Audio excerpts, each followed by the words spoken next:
sometimes I'm nearly 50, folks. I feel sometimes weird being the adult in the room, but I had to say, like, this isn't gonna work because this ain't gonna work.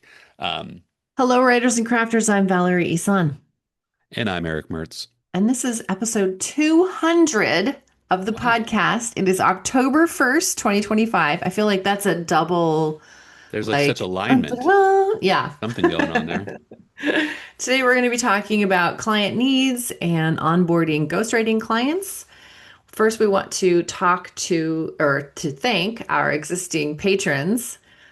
We can talk to our existing patrons too. Hi, patrons. Hi guys, how's it going?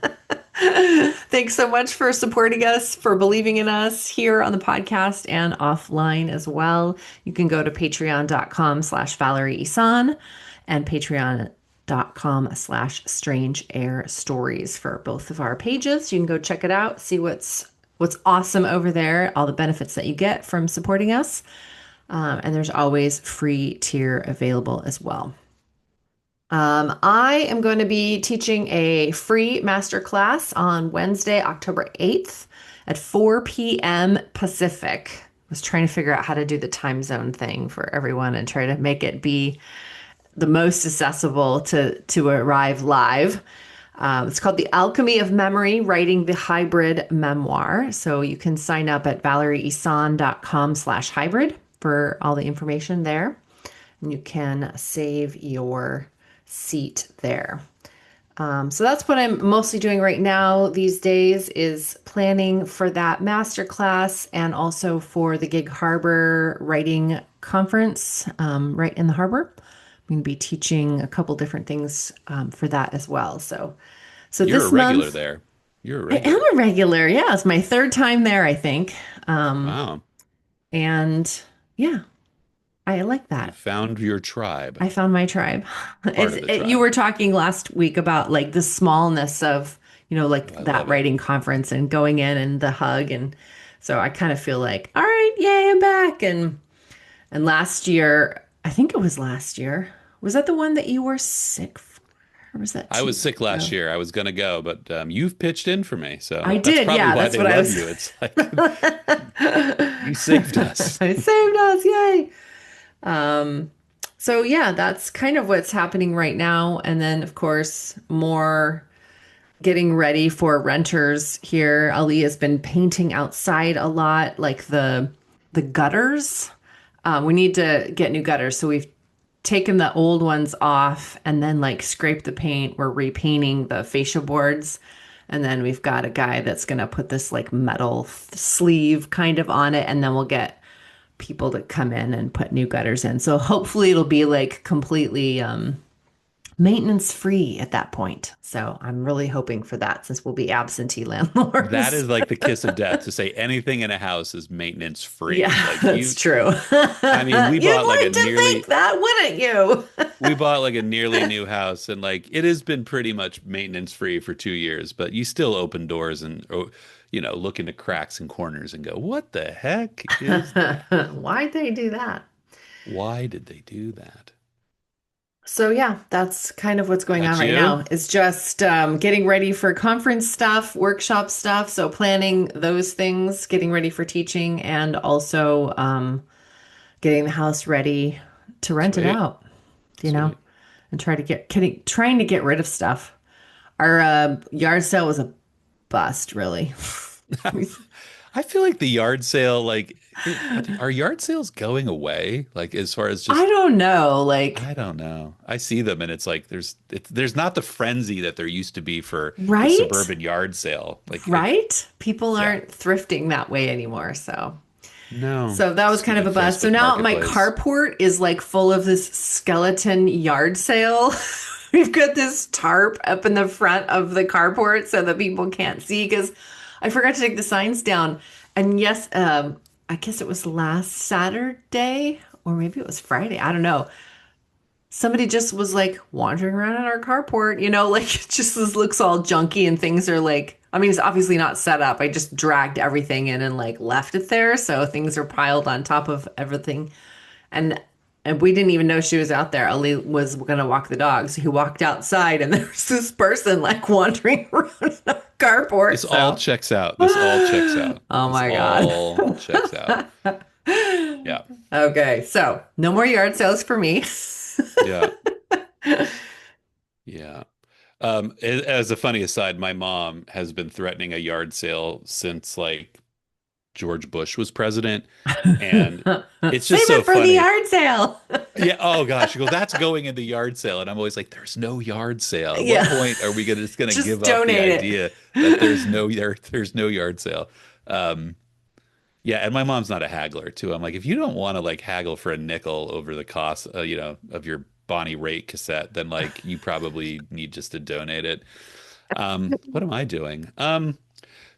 I've booked all the conferences I can possibly book for the first half of the year, which is nice. I'm now, well, I don't know if I can really say it, but I think I'm going to be in Wenatchee for the Right on the River conference, and so that should be fun. But yeah, like the last week has just been nothing but it's. I'm running new ghostwriting ads, and which will lead into our topic. Hmm. Um, but what happens when you run new ghostwriting ads is, or new ads in general, is that Google tries to figure out what your market is. So it's almost like this manic energy where it's like it serves your ad in all the wrong places as a way of narrowing down what the right places are. Hmm. So I've had, a good amount of inquiry that is just so clearly like not the right person or not the right, they're in the wrong place or Google's in the wrong place.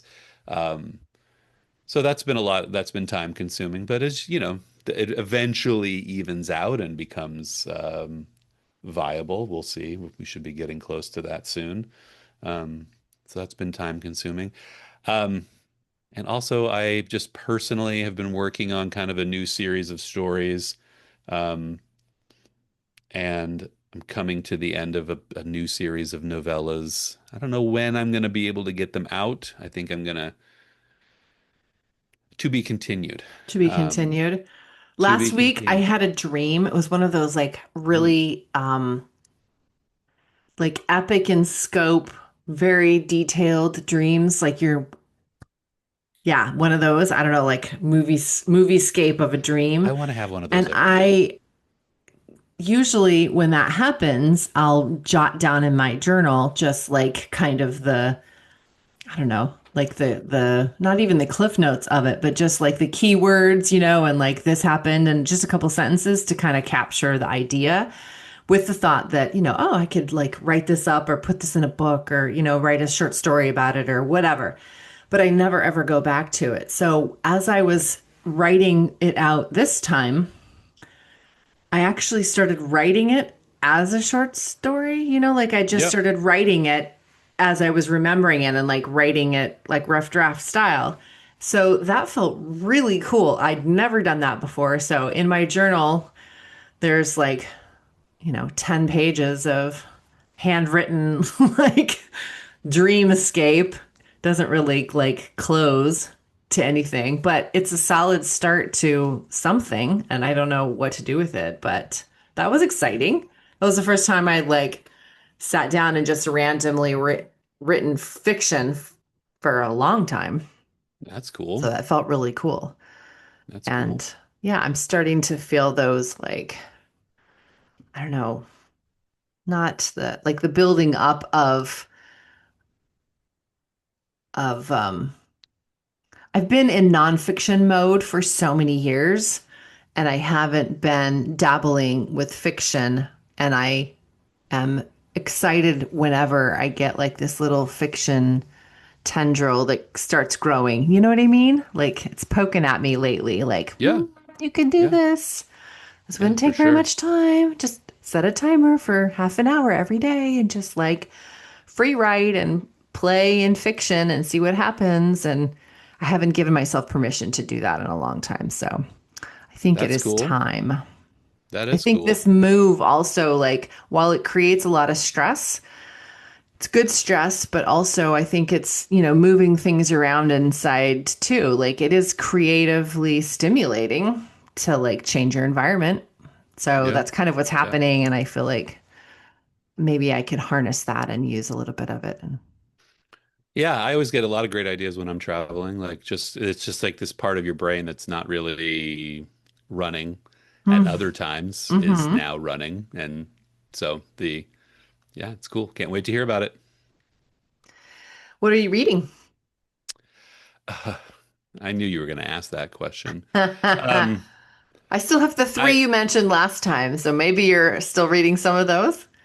not really. I've been reading so my son has a Dungeons and Dragons group that I run for them. That's adorable. So huh? That's adorable. It's fun. It also gives me the opportunity to sit down and read big gaming books. Um, because you kind of have like that's the fun of role playing is that you've got this like story and then Hmm. you're kind of like kind of giving the characters the setting. And so I've been reading like the two or three, like we're going to do an ordered campaign for the first time. I was winging it before, which was it's impossible to wing anything with, two 11-year-olds and two 13-year-olds. Just you just can't. You really have to have your like armor on. Um, so yeah, I will be like I've been reading like two or three campaign books trying to figure out which one to take them on next. And so it's been fun. I have to hide them around the house because Elijah knows that if he like sees the book and he looks at it, he might get a little sneak preview of what's to come and he can't know Mm. that stuff. So Hmm. um yeah, I've been reading a lot of gaming books and I think it's going to lead me to reread a couple of old classic fantasy series. Hmm. We'll see. Those You'll epic, you'll yeah. you'll hear it here. Well, there was like that was the kind of the fun part, right? Like D&D used to like put out a gaming module, and then they would put out a series of novels around the gaming module so that you can kind of like immerse in the sort of canon of the Mm. series of Hmm. the game. And I'm really hoping that we choose one of them because the series, The Dragons of Autumn Twilight and all that, was one of my favorites as a teenager. So I might just force that one on them. Yeah, I might you're the force DM. You can just be like, "This is the campaign." this is what we're doing. Awesome. Well, I finished both Unstuck and The Seven Miracles of Beatrix Holland by Rachael Herron. Nice. And I am now reading a romance. Sounds Like Love by Ashley Poston. That's what I'm Nice. reading right now. Nice. All right. I've had I went to this Southwest Washington Writers Conference, which is heavily romance. There's a lot of romance writers there. I think the Rose City Romance writers are show up for that. Hmm. Um, And so I just got like you go in and look at the merch table at a conference and it's everybody's books and there was just a lot of like clean rural romance book covers. Mm. And every time I see those, I'm like, I've never read any of that ever. Hmm. Like I've read romance books here and there because I find it very interesting. Hmm. But like the ones with the girls in the bonnets and like the big Hmm. dresses and the like butter churns and then the hunky Amish, like I want to read one of those before I die. I have got to read one of those books before I die because it is just Just go it, watch there's Witness again, and then you will have that out of your system. it can't be that well they can't be that good. If they were all as good as Witness, then they would be like they or maybe they are. Maybe that's just what I've been missing. There was one Maybe. series I have to just say like it was the same sort of how the cover motifs kind of in a series are the same. Well, this one was basically the same girl in each cover. The dress was a different color in each cover. Like one was green, one was blue, one was red, Hmm. one was pink, and then the man in it changed.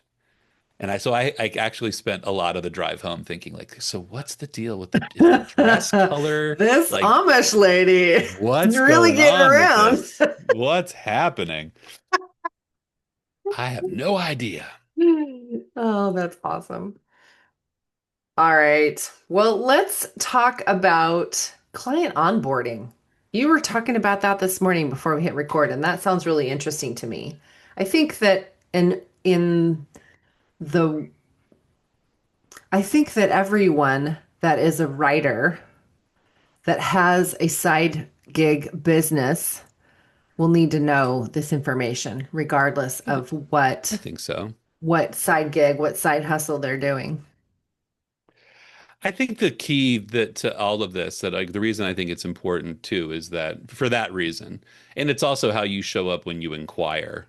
Um, if you're looking for an editor, you're looking for a writer, cover designer, like how you show up in that initial email, phone call, when you fill out the form is a lot of gives a lot of information to that provider, and it really starts the process off either the right way, where that provider knows what you're looking for, or it can set it off on the wrong foot where the provider's like, I don't know what they're looking for, or in some cases, and this happens for me often, is where I just have to say like, I I can't help this person because they don't, what they're asking for isn't what I do. But sometimes it's, maybe that's just it. Maybe that was just a lack of connection there. Maybe it was, and I'll tell the anecdote that I always tell. My first big ghostwriting job, when I say big, it was like an anchor project.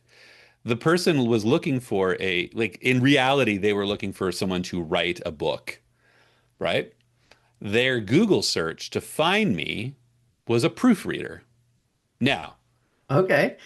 I see the expression on your face, and that's the expression that I felt at the time. And the reason why he thought that was because he had written like a 15-page, sort of outline of a story. It was just like, here's the sequence of events that I want to put into fiction.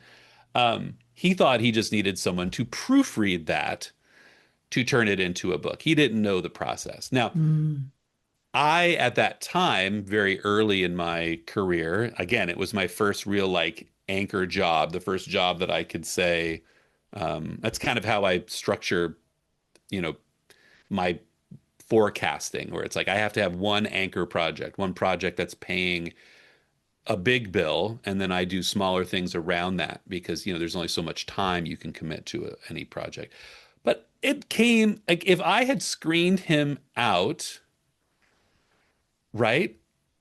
If I had screened him out, I would not have gotten that, right? Hmm. And he wouldn't have gotten what he got from me.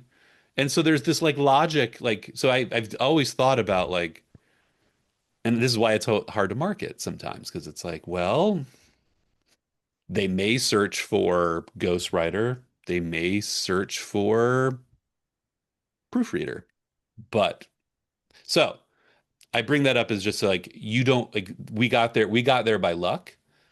You don't want to rely on luck to get the person you're looking for. Do you have an ideal client in mind? I think that most service providers should have that in mind. I don't know if should is that's a strong word. I do have an ideal, I do keep an ideal client in mind, but it's not, I think, the way um, you might think. Like when I think of an ideal client, what I'm always thinking of is its temperament, demeanor, expectations, and relatability. It's those kind of things, right? Like a Say those client, again.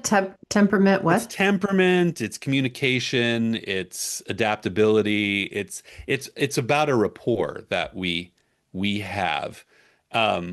I mean, I would prefer an educated client all the time. Like the more clients know about things like, the difference between developmental editing and proofreading, ghostwriting and proofreading, fiction, nonfiction, that kind of information is helpful. Hmm. I fully expect to educate clients as part of my job. It's just there is that level of education between phone call, the beginning of 30 minutes and the end.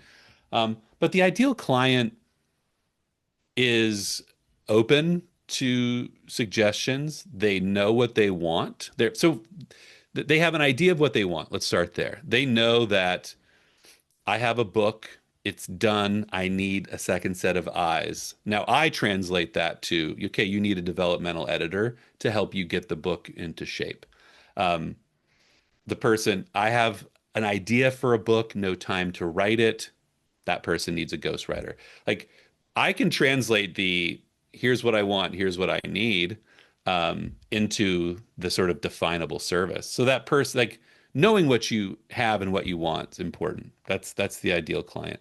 So when you're hiring and firing a client, like at some point I want to talk about that and just sort of that screening process. So it sounds like the first thing that you do when a client reaches out to you is you identify what they need. Yeah, if I can't, in that this is, I'm glad you're going to guide me through this, right? So the I'm pretty if linear I get so today. I get 5 or 6 emails a week on a normal week. It goes to 10. Between 2 and 10, usually about 4 or 5, 5 or 6. My first screening is like, what is the person saying they want in the email, right? Like, for example, I had a potential client email me yesterday that said, I've written part of a book. I have taken it as far as I can go. I don't know exactly what I need, if it's developmental editing to get me over the hump, or if it's ghostwriting to do it for me. Can we sit down and talk? That Now, that sounds person is perfect. Yeah, that sounds like the perfect. ideal client. That is the ideal start for a client, right? Hmm. Because now I know how to go about that 30-minute conversation with relative ease. I can go in and say, okay, I know how to talk to this person. I had another person yesterday. I've written a book. It's a big mess. I need someone to give me some guidance. It may be, and so we had a conversation. Again, ideal client. The clients that I screen out are usually the people who clearly don't have an idea of what they're looking for, um, or their expectations are unrealistic. That comes across in that first email often. I want to write a TV series. I have, I'm going to write 12 episodes. This is going to be, you know, Breaking Bad meets Traffic meets, you know, Sesame Street. Who the hell knows, right? It's just going to be this, and I need a producer, and I'm going to be the director. It's like that person I screen out immediately because that description of service is like, You want everything. well, you I only couldn't, do like a sliver of that. and it's just not like It I sounds have kind of learned. grandiose. Now, believe in myself as a salesperson that I could steer that person towards like I can get that person to hire me to write their script for them. I can do that with relative ease. Knowing what they're looking for, they're going to be an unhappy client. They're going to be Mm. very unhappy because I'm going to hand them the second draft of a script that will be very good. It won't be ready to produce. And they think they're going to go walk into like, Paul Thomas Anderson and be like, clunk, give me my money and my 12 episode deal. Like it doesn't work that way. Hmm. So, and there's So a if they lot of need them. too much education, also, is that like a red flag for you?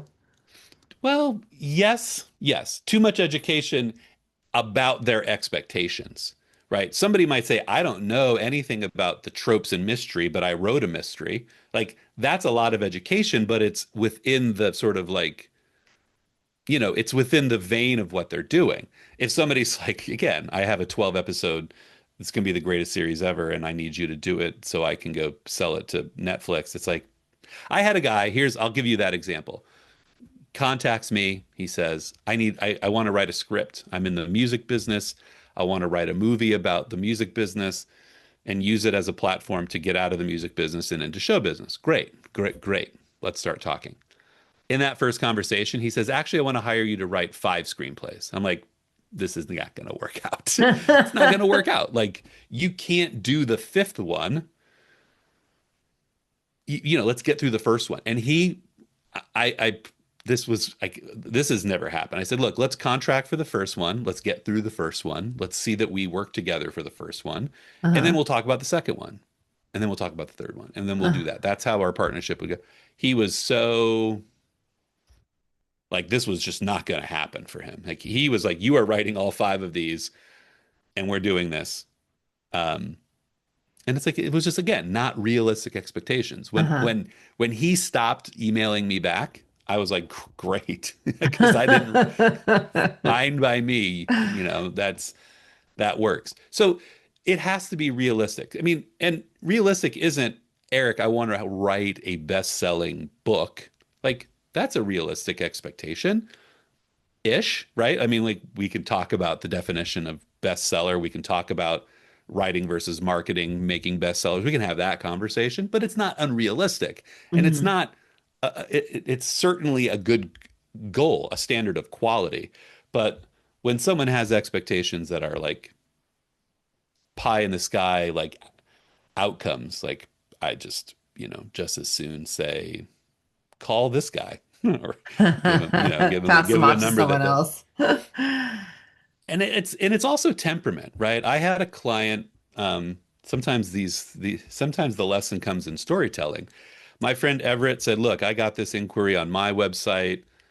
I can't handle this person, but maybe you can sell them." And this woman had written a bestseller memoir and essentially wanted an adaptation of it, but she refused to acknowledge that adapting a book into a screenplay was a viable thing. She's like, "What are you doing other than taking the words from one form and putting them into another?" And I said, "Listen, ma'am, like there's a lot that goes into this. Um, if you're not going to value the work, then I can't, I'm not going to do work you don't value." And that was it. I mean, I actually told this. I felt like sometimes I'm nearly 50, folks. I feel sometimes weird being the adult in the room, but I had to say, like, this isn't gonna work because this ain't gonna work. Um, I can't, it's hard for me to say that to much older people. She was much older than me. And, but there was just, if you're not going to value the work that I do, if you're going to undervalue it, not even from a financial standpoint, but like just from a value standpoint, then I'm out. I'm like, I'm just out. I'm not going to show up with the way I show up if that's what I'm going to get back out of it in the intangible stuff. I'm just going to turn around and like, Right. there's a Your lot of work, your time, your energy, your expertise, that all means something and is valuable. And I've if never they're not strong gonna, armed a client, right? I've never strong armed a client. I've never said like you have to do this. Like I'm a collaborator. And for me, that collaboration is like it's temperament, really. It's just like I am going to show up in a way that like allows us to work together. And it's like if you're not gonna sometimes there's push and pull and sometimes there's unpleasant phone calls and sometimes there's broken dreams. on But both your like sides. it's also in the spirit of collaboration. It's also in the spirit of like, you know. So that if I get a sense that you're not going to collaborate with me, then I'm just like, all right, then I'm out. Um, I'm it just because I am not going to even when clients are like deer in the headlights, I am not going to push them to do something they don't want to do or they're unsure about.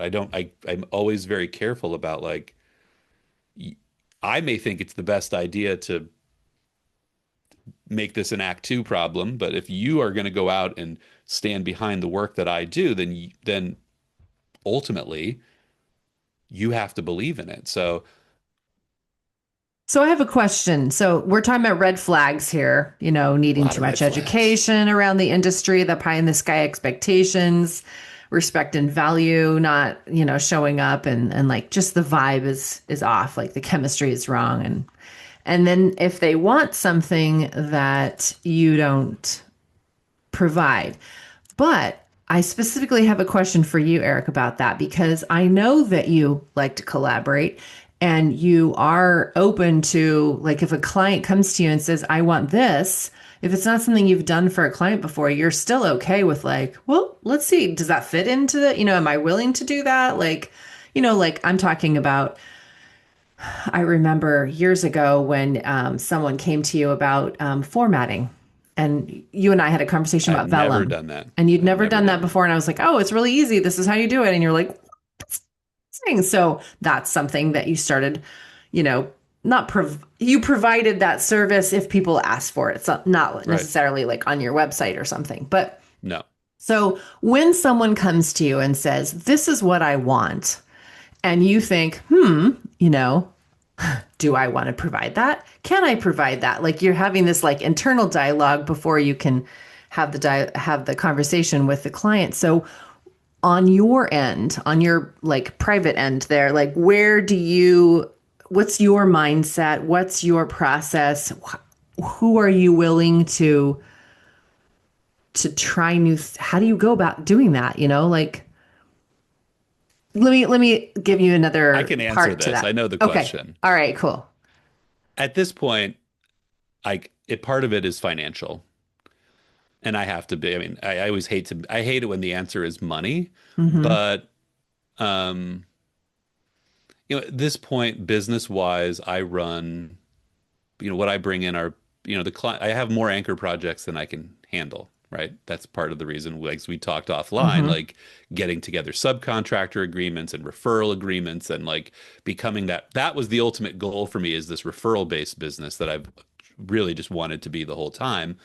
Um, so if a client comes to me and says, Eric, you've helped me write this book and it's great. Now I've gotten it proofread and I would love to, can you do the layout? Like I would fully do it and charge them a small amount of money and feel good about it. But at this point, like I would rather, because this is an ecosystem that is social and um, collaborative between business providers. Like I don't provide coaching.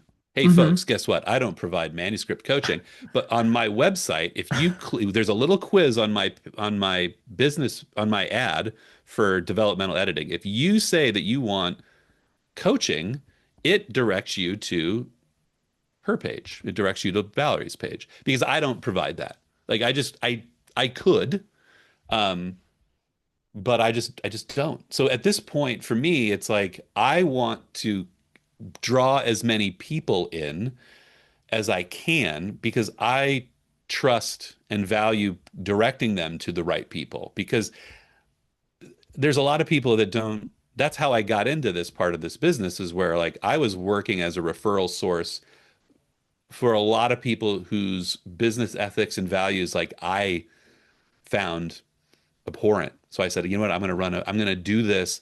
I'm going to be the one. This is what my friend Everett says I am. He says, you're the only writer running a writing business. Everyone else that's running these writing businesses, they're all business people. You're a Hmm. writer running a writing business, which makes you different. And so I give him all the credit for saying that. I never thought of myself that way. But I am now making that kind of I'm using that as like branding as I go in Hmm. and rebrand next year, which I'm big picture doing.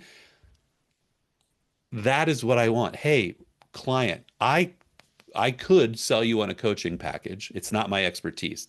Let me get you to Valerie. I don't do book layout and design. I do it minimally. If you want the big stuff, I'm going to refer you out to someone else. Like I want to be that hub Hmm. that um that gets people in the right direction. And part again, and when it comes down to it, when the marketing I have brings in enough anchor clients and enough smaller mid-sized clients that, you know, I think the expertise that I want to hone is like meeting more of you and meeting more of these other people and creating this sort of like ecosystem that, gives value to people. So I think that indirectly answered your question. Um, but I think when you start out, and I think any contractor when they start out has to start big. The top of your funnel when you start out has to be enormous because you're like, what do I do? What can I specialize in? How do I make a living? Until you figure out what that is.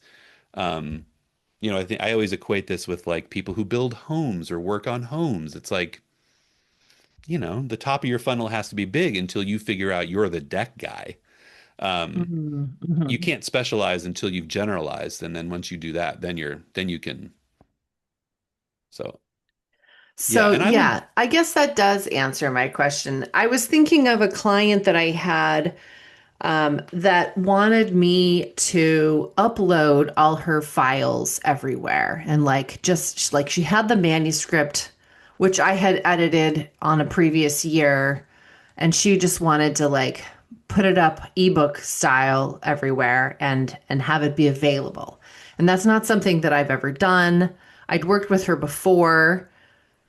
Um, and honestly, I didn't like the experience of working for her because she was one of those clients that just wanted you to do everything. Like, here's my idea, just go do it. And I'm like, well, I've never done that for anyone before. I guess I would charge you my hourly rate for that. Like I imagine it would take me, like try to quote somebody something that you've never done before that there is no industry standard for. I can't just like ask ChatGPT, like, how much does the average cost for this service that no one does for anybody else? Like, I don't know how to come up with that. And I did try, and I did a little preliminary, like, I'm like, I don't know, like I would need your username and password for all of these accounts. Like, I don't know, like I just got like that cringe feeling like I don't want to do this. And so I basically didn't. I did try, I was like, all right, I uploaded it to, Amazon and Ingram Spark and, like these Yeah. drafted digital. And now here you go. And she just had all these questions about like marketing and like it was just so vast. I think it was like she was willing to understand how to do something, but not to do it. And Right. so she also didn't So she knew what want, she was paying you for, basically. I guess so, She like, was and when making, I you were tried to give educating her her on that, your job description.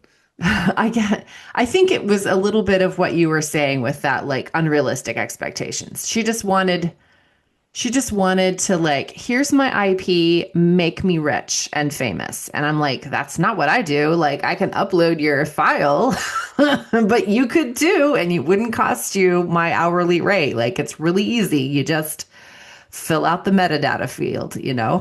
But now take this to another level, right? A more relatable level to a car or a house, like your house, right? And right now, as we're speaking, like there is a deck being built in my backyard. I believe a hot tub just arrived. The person who we brought on to do the work is building the deck and the roof over the deck. Hmm. He's not doing the pavement. He's not doing the pavers. He's not doing the electrical. He's not delivering the hot tub. He's coordinating all those things, right? So I think that if you're there's two ways to have this moment, right? If you are calling on someone and saying like, I need you to upload this and market this and lay it out and do all like understand that this might be like you might be calling the general contractor that just says, okay, well, I've got a layout person, I've got a VA that'll do this. Like you can do all that stuff. It's just but and you on the other hand have to say, I think as the business person, this is where I do it. It's like my hourly rate there's a point where your hourly rate isn't enough to do the hours work. To me, it's like I have somebody who wants me to do busy work and I am pushing back on it because I'm like the 2 hours that I could do that, I will put into marketing and I'm taking it's just that is the incremental growth that the Hmm. business needs. It's the marketing, it's the contacts, it's the conversation with the lawyer. So like, I mean, and I think we're getting a bit into the weeds, which is okay. I just think it's important to put into perspective like I am asking for something. It's okay to ask for something, but it's also okay to hear, "Oh, okay, this isn't what they do." I would also I know we're getting close to time here, but like I would be so suspicious if somebody said, I do all those things. Hmm. Sure. Now, they might say, I have a team. You don't have to, you'll pay me. My team will take care of it. That's one thing. But if Hmm. one person's going to say, I'm going to write it, edit it, lay it out, do the cover design, upload it, all that stuff, like, mm, I'd worry. Are you getting the best cover designer, layout person, Hmm. editor? Is it appropriate to have so I screen like the realism screening is, and red flags, there's a million red flags, and um, every new successful client builds into the like profile of the ideal client. And then and after 20 years of doing this, for the first time ever, I had told somebody tell me that the work I do isn't valuable. I've never heard that before. I had to like, what is my response when someone tells me my work isn't valuable? Okay, Oh, I'm not working with you. I don't work for you anymore. And I told her in this like very parental tone. I said, I'm sorry. The work I do is valuable. If you're not going to if you're not going to like see that, then you can go find someone else. I mean, it's just the way it goes. Right. Yeah. I'm sure you did that in a very professional way. So to Oh, the cap, last one, Val, was uh, not very professional. I actually think I used the term cease emailing me. I actually said, like, I don't think you are I don't think you are as serious about doing this as you think you are. hmm. If you did, you would seriously understand you don't know what goes into it and you're hiring someone to do those things. That was So big boy, like heart flutter, like I just told a grown up they don't know how they don't, like I never said anything like that before in my I life. think that you just set yourself a boundary. I think that was where the heart flutter went. I'm not good at that. God, I this business know. has taught me though that like if you do not have a boundary, if you do not put the boundary up, someone else is going to put it up for you, and that's what you can't have. Right. Yeah. So you started this conversation with the mindset difference of a customer looking for services versus a provider, yourself, providing services and knowing how to identify what those needs are and how to ask for them if you are a customer. So can you just briefly like delineate, I guess, the mindset as a customer? Like if you are a writer listening to this podcast and you've decided, oh, I need some help, let me contact Erick's, team. Like as a customer, what's the mindset? Like just knowing what you need? I think you have to know it. Three things.